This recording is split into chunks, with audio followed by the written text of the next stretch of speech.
So I've just pulled this out of the refrigerator, and I want to wake it up and get it germinating so that I can start a loaf of bread. And that takes for me roughly, like 6 hours. It depends on how warm your house is. So if you want it to happen faster, the best way to do it is to stick it in the oven and turn on the oven light and then just leave it in there, and it'll usually happen within 4 to 6 hours. So like I said, this jar is too small for my culture. So when I wake it up, I have to be really careful because it's literally at the top when it's ready to go. A container that's slightly larger would be better. I just didn't have one that I wanted to use. And ideally it would be glass or ceramic. And it needs to have a loose fitting lid because it needs to be able to breathe even when it's in the refrigerator, and especially when it's warming up. I'll even just kind of barely prop the lid on it and kind of crack it over so that it can get some air while it's warming up and feeding. And as you can see, mine is really crusted on the top and has cake stuff. I don't ever clean that off. In fact, a lot of times I will take that cake stuff and let it finish. If I do want to clean it up a little bit, I'll just break it off and let it finish drying. And then I try to keep about this much of that dry, crusty stuff, either from my bowl, from my flour bowl, or from here if I've had to scrape it off the edge to clean it, or the lid. And then if I ever needed to restart my culture, I keep this in a bag in a freezer. This is more than enough to stick in a jar with a little bit of water and a little bit of fresh flour, and it'll all come back to life. I think it keeps for about a year or two in the freezer. So I'm actually probably about time for me to toss them and start this one and start collecting some more in case I ever had to recover. But I haven't had to, but you never know. Some other things to not worry about. So you can see it has kind of this darker, dried out looking color. I wouldn't worry about it. I just scrape that right in. Sometimes, I don't know if you can see it in the picture, but there's like a little bit of liquid settling on the top, and that's okay. So that's basically just waste product, but it's actually gives more tang to it, and it's not harmful in any way. So you can choose to either pour that liquid off if you don't like it, or if you want more tang, you can keep it on there. If you want less tang, pour it off. It also will discolor sometimes. So if you haven't used your culture for, like if you woke it up and it's been in the fridge for over a week, it will frequently start turning a dingy gray color, and that's okay too. It won't hurt you if you use that. I honestly don't know how long the culture will keep in the fridge without being woke up before it's completely dead, but I've never let mine go longer than a week. And so maybe 2 at the most. I would imagine that if you let this go for about a month, that it would start getting a really thick gray layer of liquid on top. At which case, if it were me personally, it's probably fine and you're probably safe, but I would probably pour some of that off and then pour some flour in it, culture it up, like feed it, get it warmed up, and then pour half that culture off and then feed it again before you try to make a loaf of bread or anything with it, because it's gonna be really lazy. A lot of your life is going to be gone out of the culture, and you're going to want to make sure and give it a couple feedings before it's ready to start making bread again. So if you ever go longer than 2 weeks, I would say feed it at least twice before you try to make anything with it again. All right, so that's taking care of your culture just in general. So what do I do once I get it out? The one thing that's really important is that whenever you're feeding your culture, the way you take care of your culture, you give it the very best of everything. So I've never tried to use just all-purpose flour, but I know for sure all-purpose flour would be just fine. And it doesn't have to be organic or whatever, but whatever you use, and if it works, I would kind of stay consistent, because different yeasts are going to like different things. So you could end up killing your main yeasts and activating new ones. And as that's shifting over, you could have like a batch of bread that just doesn't come out as good when you're switching back and forth. So I would stay consistent with your culture, whatever flour you like to use, and try to stay consistent with that. Also, I know people who prefer to use whole wheat as their culture. Whole wheat is a lot harder, I think, to keep going. You might want to read on that. But whichever you decide, whether to try to do a whole wheat or try to do white, just stay consistent with that, and keep it the same. Because, like, again, you're going to have different life forms in there that are going to like that environment. If you keep changing it up, you're going to hinder them. Okay, so I always use my bread flour to feed my culture. So that's what I've got here. And I've got a lot of culture in here because I was planning to use it to make waffles. So I try to keep, so normally I only have it full up to these letters right here. So I only have like maybe a half cup to maybe 3/4 of a cup in here. But right now I have a full cup because I was planning on making some waffles. So, and I didn't do that. So it's a little full right now. So I'm only going to add a half cup, but normally add a full cup of flour to wake it up. So I'm going to do that now. There is a 1/4 cup and here is a half cup. So I'm just going to pour that right in there. And then the other thing is to make sure you're using really good water. So if you have a filter, like filtered water, that like a reverse osmosis, a second filtered water, I would use that because the chlorine can also, from the city water, can also kill your culture if there's a lot of chlorine in your water. So I just use my reverse osmosis water. It's like twice filtered in our house because we have a house filter and then we also have a reverse osmosis. So I use that. A lot of people, if they have problems with their city water, they will just have a jug of distilled water that they always use. So how much water do I add to a half cup of flour? I don't know. I'll measure it out and find out. It's kind of what you prefer. Some people prefer a really liquidy culture. Some people prefer a pretty thick culture. So you'll find what works for you. So I added a half cup of flour. I'm gonna try adding a half cup of water. So let's see if it's a 1-to-1 ratio. All right, another thing that I've read is that if you use metal with live cultures like ferments and yeast and stuff, sometimes the metal carries a current or a charge and it can actually kill your culture, whatever your bugs are that you're growing. So I always use this plastic, or you could use the rubber. I just don't ever use, the plastic's easier for me to clean. So I use the plastic end of this and it's easier to stir with to stir my culture always. So let's stir this up and see if a half cup was enough. Okay, so right now it's like the thickness of, I would say, thicker than a pancake batter. So you can see that it's not running right off, but it's dropping. And that's as thick as I ever make it. Sometimes I make it a little bit less, but that's really actually the thickness I like. But I wouldn't go any thicker. If I was gonna err on any side, it would go slightly thinner, but that is the thickness I like. And so that's what it looks like. And then I just scrape it right here on the edge and leave the messy edge. Oh, and like I said, if you don't like how messy it's getting, you can just take the edge of this and this would be the time to scrape that all down, even the crust, even the dried ducky stuff, and even the gummy dried stuff, discolored, it doesn't matter. You can clean your jar up, scrape all that down a little, and just kind of poke it down inside of the mix that you've got going, and it'll soften right up. By the time it's done feeding, you won't even know it's there anymore. It'll be fine. So there, I've cleaned it all up and it looks a lot better. So then, like I said, make sure that it can breathe. So some people like to just put a paper towel to keep bugs and stuff from flying in, and they would put a rubber band around it just to kind of secure it. You could also just use a metal lid and just kind of place it over so that there's some air that can get through there. Just as long as there's a little bit of air and bugs can't get in there, you're fine. So then I would set this in my oven with the oven light on if my oven light wasn't burnt out right now. But since it's summertime and it's pretty warm in our house, I'm just gonna set this over on top of the stove so I don't forget about it, and just let it sit there for 6 hours. Storing it, about storing it. So I only use mine once a week, maybe twice a week, and because of that, I store mine in the fridge. So that's why mine takes so much longer to wake up, 6 to 8 hours to wake up before it's ready to use to make anything. So that's the only difference. If you left yours out on the counter all the time, it just wouldn't take as long to feed. Oh, but you have to feed it every single day. If you leave it on the counter, almost twice a day actually, because it's awake and it's alive and it's active and it wants food all the time. So you need to feed it like twice a day, or at the very least once a day if you have it out at room temperature. So again, you're probably gonna wanna keep it in your fridge. So just expect it's gonna take a while. So if you're not going through enough bread and you want to wake it up once a week and keep it alive and not have problems with it and keep it fresh, there are other recipes out on King Arthur's site for making cinnamon rolls and for making crackers and making waffles and all sorts of things that you can use your culture on so that you can just wake it up if you're not using enough bread.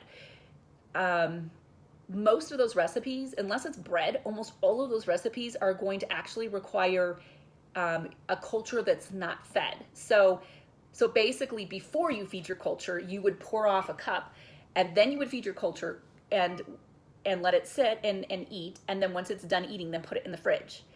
that sounds a little confusing, but basically what you're doing is you're making stuff with the cast off of the culture, the kind of not as awake, real tangy flavored. Yeah. So the tricky part with that, when you have a small jar like mine and you're not keeping a lot of culture, is every single recipe requires 1 cup of culture. And so and I only keep about 3/4 of a cup of culture. So if I want to make crackers, I don't have enough culture to pour off half my culture, feed it, and wake it up and then put it back to sleep again. I actually have to feed my culture, let it sit, and feed, and then pour off half of it and then put the other half in the fridge. So I kind of reverse the cycle.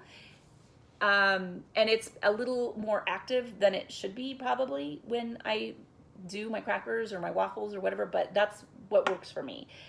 Because I just don't have a big enough container. And I don't want to store a bigger container than that in my refrigerator. And I don't want to keep tossing it back and forth like, oh, when I store it in the refrigerator, I keep it in the small container. But when I wake it up, I pour it into another container. I don't want to keep passing it back and forth between containers. I just find it works better to keep it in that one. So you'll just have to think ahead. If you know you're going to want to make waffles or crackers, the next time you wake your culture up, add more to it. Like this time I made my culture more than I normally do because I know I'm going to be giving you half of it. So I actually have like more in there than I normally would have when I'm feeding it and waking it up. I hope that all makes sense. So one more thing I thought of when I was talking to you about that, what was it? Okay, so I remember what I want to tell you. Measuring your culture. So when you're measuring your culture that's awake, it has a bunch of air bubbles in it and everything. And so if you're actually doing a volume measurement of your culture, 1 cup of your culture is not 1 cup like what they're thinking 1 cup is. Their 1 cup is more like when your culture's asleep without all those air bubbles in it. So I usually pour in a whole cup, pour it in, and then like pour in like another half cup, and then put that in and scrape it all out. So more like 1.5 cups is what I end up doing of my real bubbly awake culture. But if I need a cup of sleeping culture, like I'm just doing my cast off and it's not awake and bubbly, then I'll just measure out a cup, roughly a cup, because because of all the air bubbles, 1 cup volume of a culture that's not awake and it's not active is very different from an active culture that has a lot of air bubbles in it. So that's why King Arthur bread and a lot of places actually recommend that you use a scale, and they'll give you, on a lot of the recipes, they'll give you the weight of the culture that you need. And so you put it on your scale and you would weigh how much you need, which is a much more accurate way to do it. And I'm too lazy to do that. I just add a little more than a cup when I add my culture if I'm doing it a fully active culture. So that's what I needed to tell you. So it has been exactly 6 hours since I fed my culture, and it could probably go ideally another hour or 2 before it flowed over and it was actually fully activated. But it's bubbly, sort of like when you're waiting for a pancake to finish cooking. It's got lots of air bubbles, like foaminess almost on top. Not quite foamy, but lots of foamy bubbles up there. So that's how I know it's ready. And so we're gonna go ahead and put together a batch of bread. So the first thing I do, my recipe that I got from King Arthur bread or flour makes a large pan. I cook it in my Dutch oven that is I think it's number 24. I think that means how many ounces it holds. So my Dutch oven is a number 24, and this is the size that it makes. It basically fills this whole pan. So I think that would be roughly equivalent to 2 loaves, 2 bread loaf pans. If you had like a Dutch oven bread loaf pans, I don't know how this would work if it was uncovered. Maybe you would cook it at the same temperature, but maybe not quite as long. One time, yeah, not quite as long, because otherwise it's going to be really hard and crunchy on the outside. Part of why I like this one is because it's soft on the inside and it has a nice crunch on the outside, but not overly crunchy in my opinion. But that's because I use the lid and I put it in a Dutch oven. So that's a lot of bread. So my family can go through that whole loaf in a week. But I mean, that's 2 loaves of bread essentially. So for you guys, you might only want 1 loaf of bread. So you might want to consider cutting this recipe in half and using a smaller Dutch oven. I have one, let's see. So I have an 18 ounce Dutch oven that's quite a bit smaller. You can see, let me get the other one. the size comparison between the two of these pans. This would probably make about 1 round of bread, or I've seen some oval shaped Dutch ovens, and that would probably make a nice shaped bread. And you could probably find one that's small that would do like half of this recipe for you. That's what I would recommend. So, okay, let's get going here. So here's my big bowl, and like I mentioned before, this bowl is much bigger than it needs to be. Like the size that I felt worked the best was one of those tubs that you buy that has, like, it's a big tub of ice cream that has the handle, and that's perfect. It rises right to the top, and then by the time you fold it over and it rises again, it fills to the top, and it's the perfect size. So that would be something for you to consider. And also, if you're doing a smaller batch, then it would more than hold it. So, okay. So for my recipe, it requires, you start with 5 cups of flour, and this is a half cup, so I'm going to add 10 of these. So there's 1, 2, and I'm not real exact, 3, 4, 5, 6, 7, 8, whoops, 9, and 10. So I've got my 10 cups of flour in the bottom of my bowl.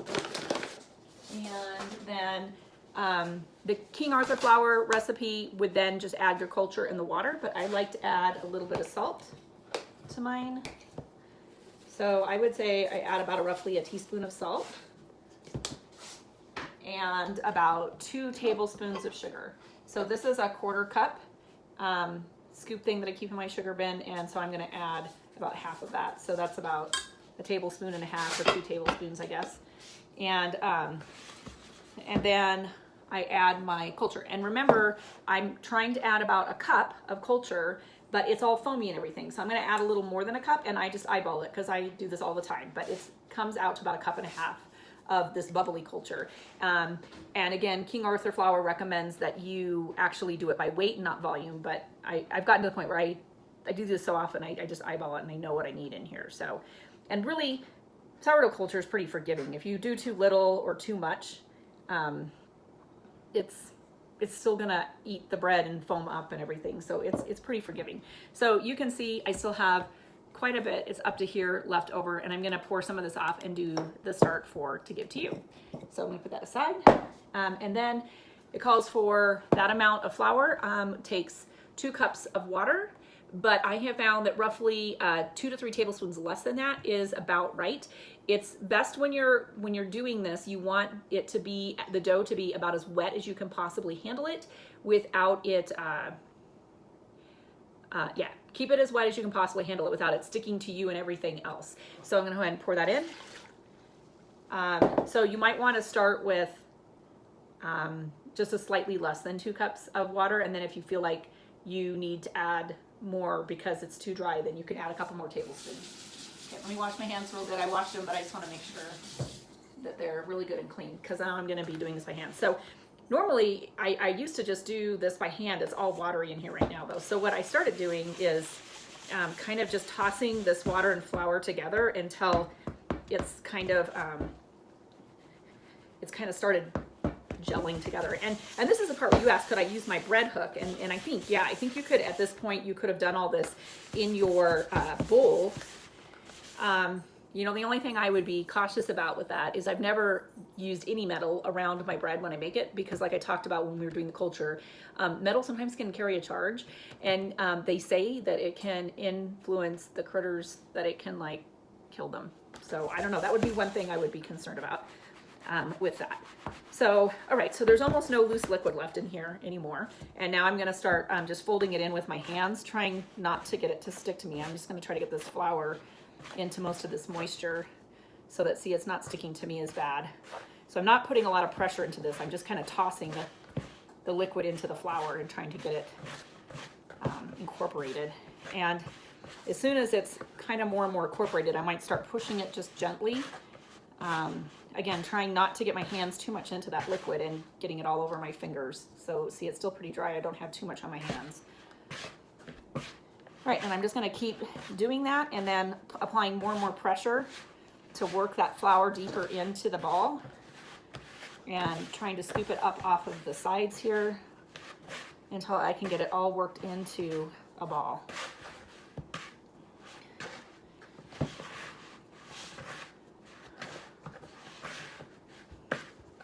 Okay, so most of the flour has now been worked in. There's still a few little bits down in there, but you can see that this is a real not sticky. It's not really sticking together yet. It's still kind of flaky.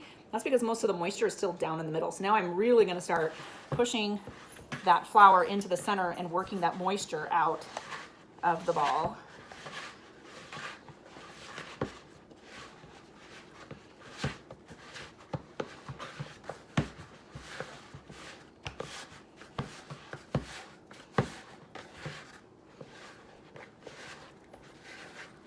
Okay, so it's starting to get a little sticky.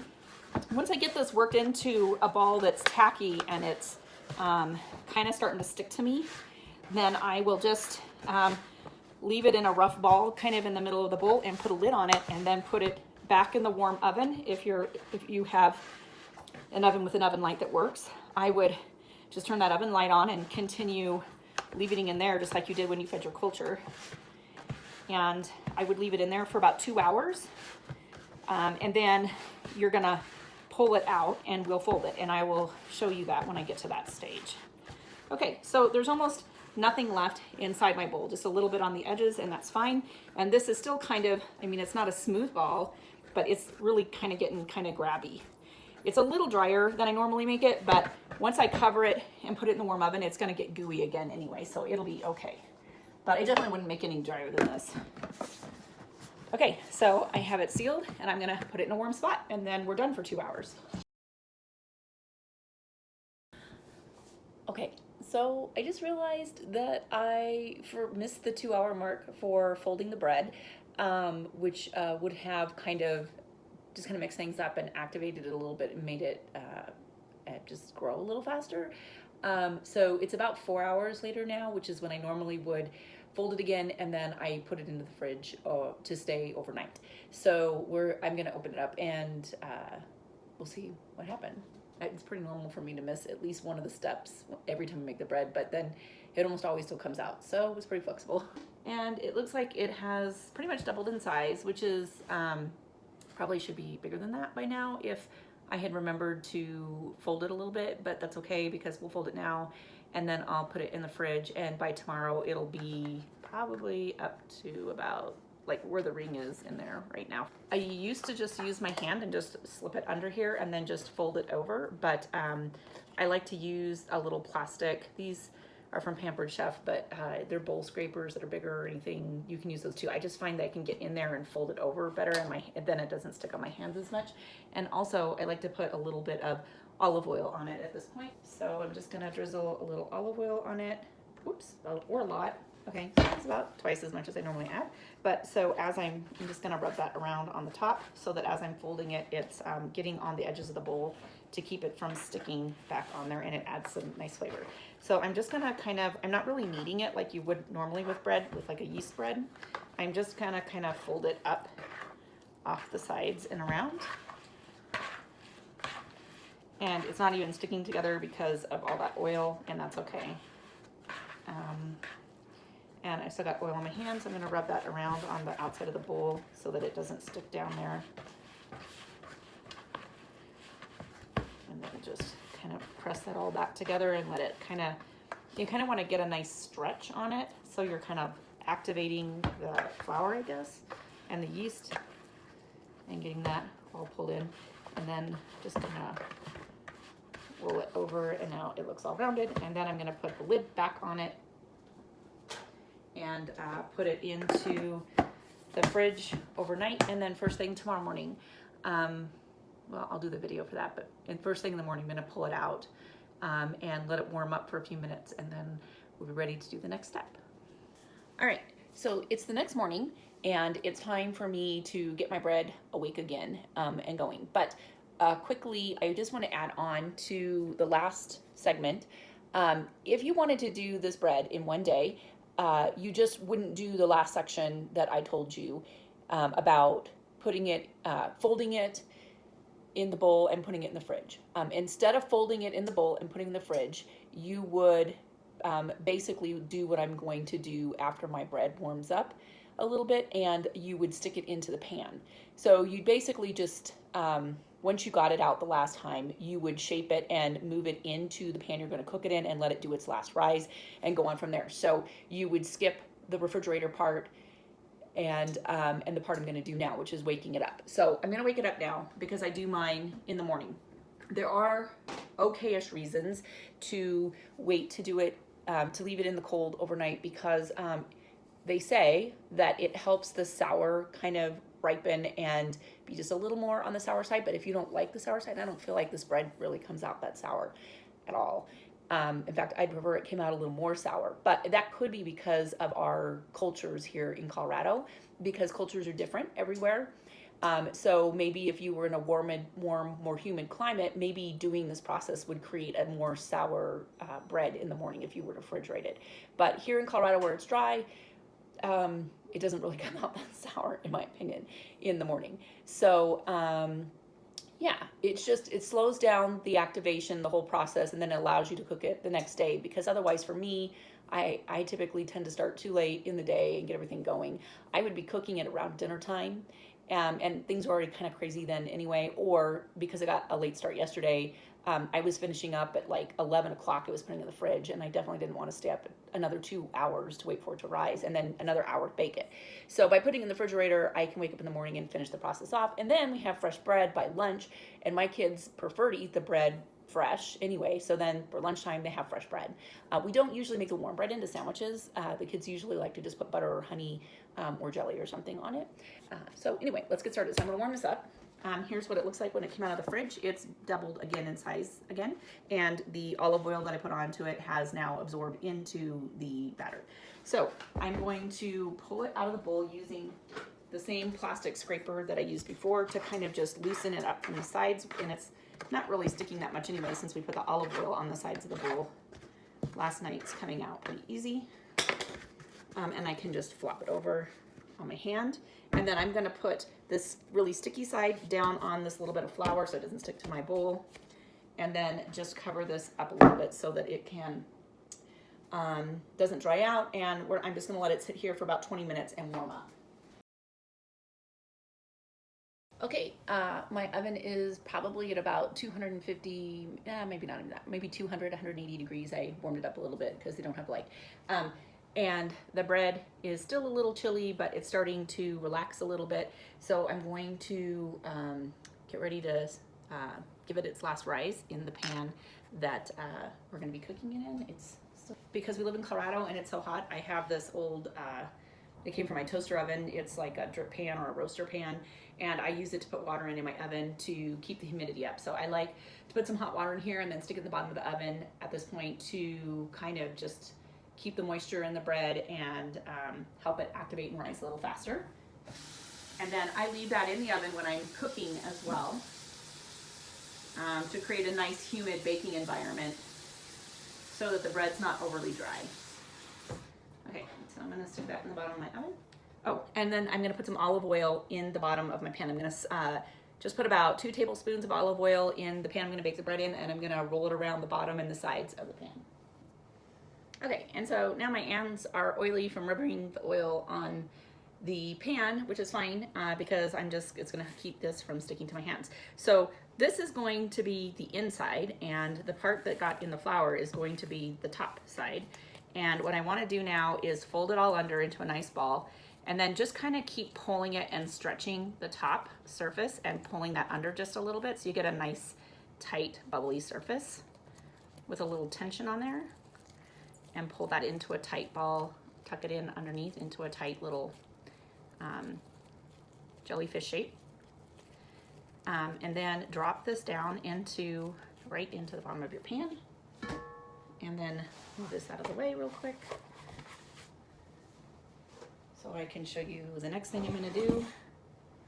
I have a really sharp, serrated works best, I think, meat cutting knife, and this one really cuts through fast. The nice point, sharp point on the end helps a lot. And let's see if I can raise this up a little. Choose whatever pattern you want. You can do 2 slashes across, or I like to do a plus sign. It's sliding across my pan. but you're gonna slash it pretty deep. So I probably slash about 3/4 of an inch in, and I do mine in a plus, like I said. So I'm gonna cut across the top here and then cut across here. And this is going to allow the bread as it's rising to be able to expand.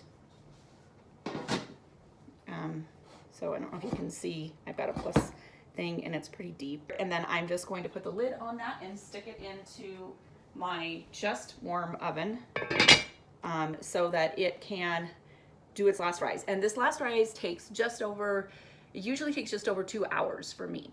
So at around 2 hours, I check it, and if it's about a 1/2 inch from the top, I pull it out of my oven and I start preheating my oven, because it means it's only going to take about another 1/2 hour for this to finish rising.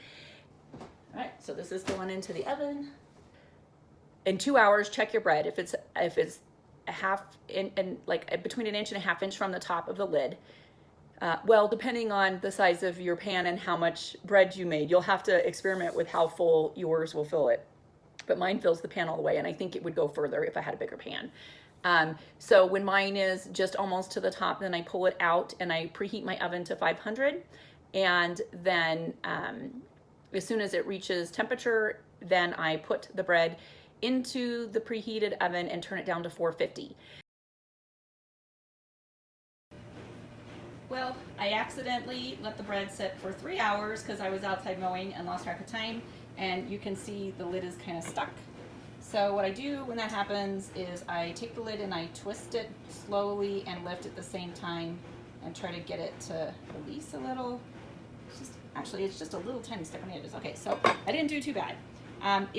It rose all the way. It's starting to fall a little. So I let it go just a little bit too long, but it'll still be okay. So just so you can see, 2 hours is great, 3 hours is too much. So somewhere between 2 and 3 hours. I turned on the oven, it's preheating right now, it's at 500. So here in about 15 minutes, I'm gonna stick this into the oven. Then for that size pan, for the size batch of bread that I made, I cook it for, I set it for 50 minutes. And then I'll show you what I do when I pull it out. So 50 minutes. If you want it to be crustier and browner on top, I would stop 5 to 10 minutes before the timer goes off and pull the lid off and let it go ahead and finish browning up on the top and getting that browner color. I like mine, the kids like the bread with more of a golden color than a dark brown color, but a lot of people like the dark brown crust on a homemade bread. So if you want that, stop 10 minutes early and take the lid off.